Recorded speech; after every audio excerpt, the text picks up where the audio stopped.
নমস্কাৰ, মই কাৰুল আৰু এই মুহূৰ্তত ৰাজ্যবাসীৰ বাবে এটা অত্যন্ত গুৰুত্বপূৰ্ণ খবৰ লৈ আহিছোঁ। এটা ডাঙৰ খবৰ দিবলৈ চেষ্টা কৰিম আপোনালোকক। এতিয়াৰে পৰা ফাৰ্মাচীৰ বিজনেছ আৰু নাৰ্ছিং হোমৰ বিজনেছ কৰিব নোৱাৰিব।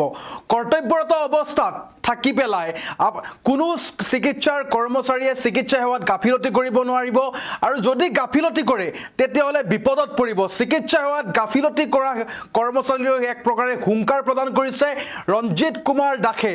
বৰপেটা ৰোডত উপস্থিত হৈছে আৰু উপস্থিত হৈ FRUত বৃহৎ মন্তব্য কৰিছে, বিস্ফোৰক মন্তব্য কৰিছে। যিসকলে কাম কৰাৰ ইচ্ছা নাই তেওঁলোকে গুচি গ'লে হ'ল, মোৰ কোনো ধৰণৰ আপত্তি নাই, এই ধৰণে বৃহৎ মন্তব্য কৰিছে। জনাইছোঁ এই মুহূৰ্তত সবিশেষ খবৰ, এটা ডাঙৰ খবৰ।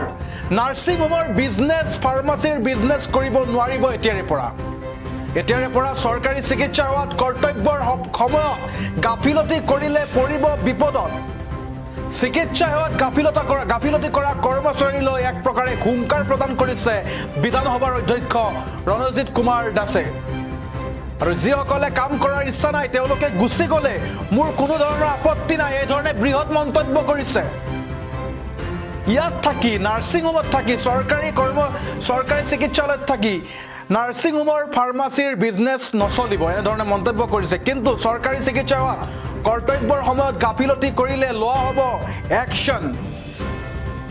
এই মুহূৰ্তত জনাইছে এটা ডাঙৰ খবৰ। ৰাজ্যৰ লাখ লাখ চিকিৎসা সেৱাৰ লগত জড়িত কৰ্মচাৰীক এক প্ৰকাৰে হুংকাৰ প্ৰদান কৰিছে ৰঞ্জিত কুমাৰ দাসে। কৰ্তব্যত গাফিলতি বা নিয়ম উলংঘা কৰিলে বিভাগীয়ভাৱে গ্ৰহণ কৰা হ'ব কঠোৰ ব্যৱস্থা, এই ধৰণে মন্তব্য কৰিছে।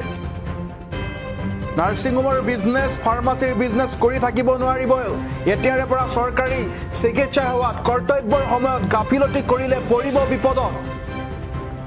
চিকিৎসা সেৱাত গাফিলতি কৰা কৰ্মচাৰীলৈ হুংকাৰ প্ৰদান কৰিছে বিধানসভাৰ অধ্যক্ষ ৰঞ্জিত কুমাৰ দাসে।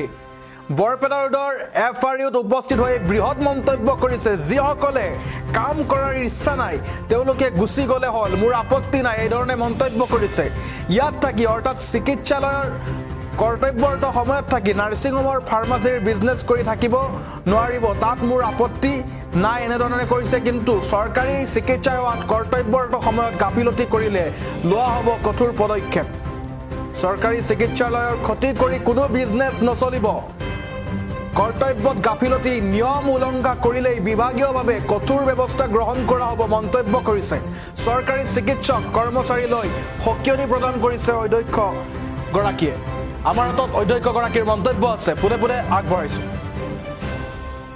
FRU, আৰু আমি জানো যে FRU মানে এখন খুব ডাঙৰ হস্পিটেল। মোক মাজে মাজে মোৰ যেতিয়া ছ'চিয়েল মিডিয়াত বৰপেটা ৰোডৰ বহু মানুহে বা দাঁতিকাষৰ বহু মানুহে কয় যে এখন ডাঙৰ হস্পিটেল লাগে। মই তেতিয়া বুজি নাপালোঁ যে FRU এখন থকাৰ পিছত ডাঙৰ হস্পিটেলৰ কিয় প্ৰয়োজন।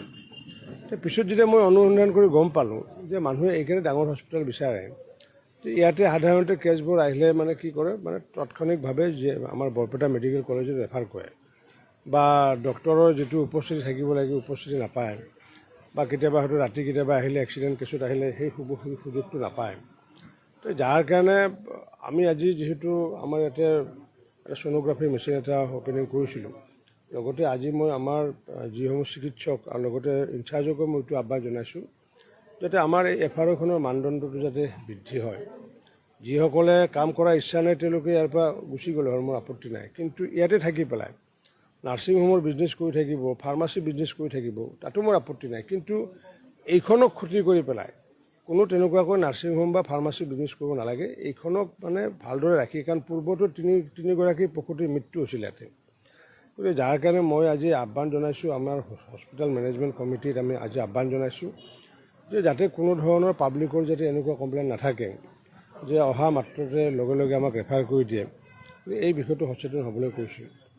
আজি আমি হস্পিটেল মেনেজমেণ্ট কমিটিত এটা সিদ্ধান্ত লৈছোঁ যে 3জনতকৈ যাৰ ওপৰত সন্তান বা 4 নম্বৰ যদি প্ৰেগনেঞ্চি, তেওঁলোকৰ ক্ষেত্ৰত এতিয়া বিনামূলীয়াকৈ দিয়া নহ'বগৈ। গতিকে এতিয়াৰ পৰা 1 জুলাই তাৰিখৰ পৰা যে 3টাতকৈ অধিক সন্তান যাত থাকিব সেইসকল প্ৰেগনেণ্ট যিবোৰ উইমেন, সেইসমূহ উইমেনো মেডিকেল কলেজত যিটো ফিজ দিব লাগে, বা ছ'ন'গ্ৰাফিৰ ক্ষেত্ৰত বা এক্সৰেৰ ক্ষেত্ৰত বা লেবৰেটৰীৰ ক্ষেত্ৰতে হওক বা ৰেজিষ্ট্ৰেশ্যনৰ ক্ষেত্ৰত, যে মেডিকেল কলেজৰ বৰপেটাত যিটো চাৰ্জ দিব লাগে সেই চাৰ্জ ইয়াতে FRUটো দিব লাগিব।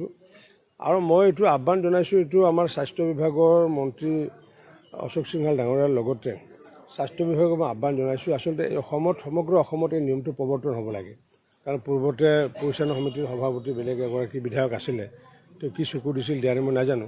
এতিয়া মই যিহেতু ইয়াৰে সভাপতি হৈছোঁ, গতিকে মোৰ লগত সেইবোৰ নচলিব।